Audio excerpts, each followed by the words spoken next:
Our nation was founded on a bedrock principle that we are all created equal. The project of each generation is to bridge the meaning of those founding words with the realities of changing times. A never-ending quest to ensure those words ring true for every single American. Progress on this journey often comes in small increments. Sometimes 2 steps forward, 1 step back, propelled by the persistent effort of dedicated citizens. And then sometimes there are days like this, when that slow, steady effort is rewarded with justice that arrives like a thunderbolt. This morning, the Supreme Court recognized that the Constitution guarantees marriage equality. In doing so, they've reaffirmed that all Americans are entitled to the equal protection of the law, that all people should be treated equally, regardless of who they are or who they love. This decision will end the patchwork system we currently have. It will end the uncertainty hundreds of thousands of same-sex couples face from not knowing whether their marriage, legitimate in the eyes of one state, will remain if they decide to move or even visit another. This ruling will strengthen all of our communities by offering to all loving same-sex couples the dignity of marriage across this great land.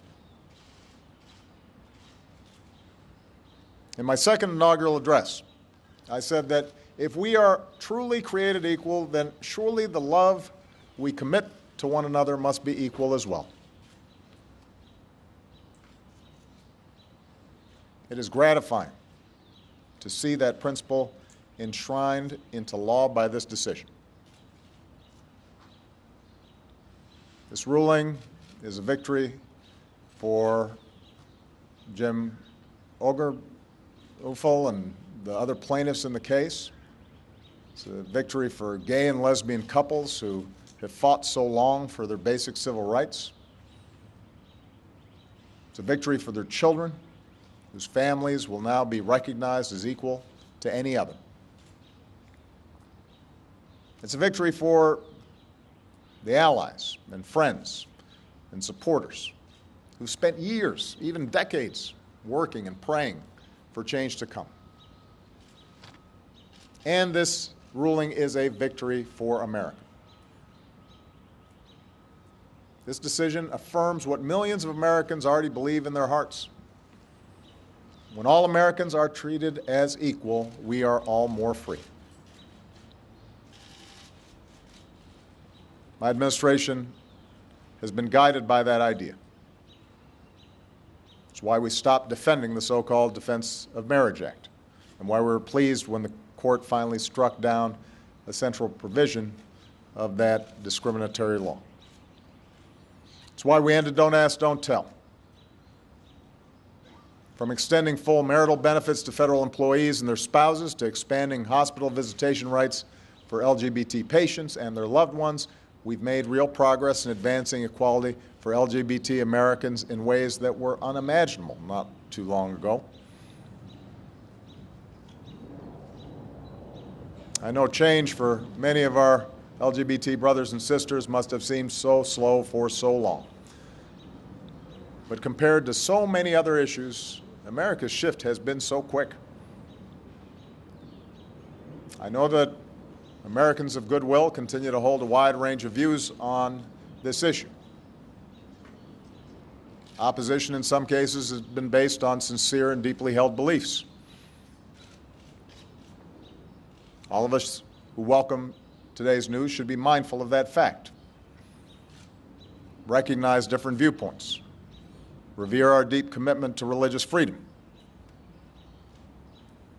But today should also give us hope that on the many issues with which we grapple, often painfully, real change is possible. Shifts in hearts and minds is possible. And those who have come so far on their journey to equality have a responsibility to reach back and help others join them. Because for all our differences, we are one people, stronger together than we could ever be alone. That's always been our story. We are big and vast and diverse, a nation of people with different backgrounds and beliefs, different experiences and stories, but bound by our shared ideal that no matter who you are or what you look like, how you started off, or how and who you love, America's a place where you can write your own destiny. We are a people who believe that every single child is entitled to life and liberty and the pursuit of happiness. There's so much more work to be done to extend the full promise of America to every American. But today we can say, in no uncertain terms, that we've made our union a little more perfect. That's the consequence of a decision from the Supreme Court, but more importantly, it is a consequence of the countless small acts of courage of millions of people across decades who stood up, who came out, who talked to parents who loved their children no matter what,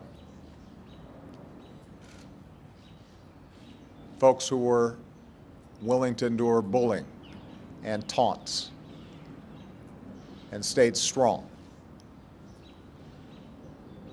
and came to believe in themselves and who they were.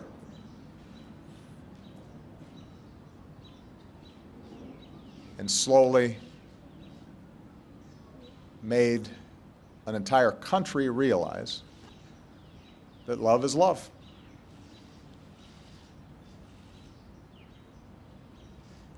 What an extraordinary achievement. What a vindication of the belief that ordinary people can do extraordinary things. What a reminder of what Bobby Kennedy once said about how small actions can be like pebbles being thrown into a still lake, ripples of hope cascade outwards and change the world.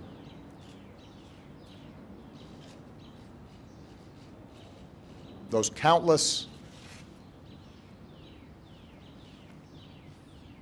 often anonymous heroes, they deserve our thanks. They should be very proud. America should be very proud.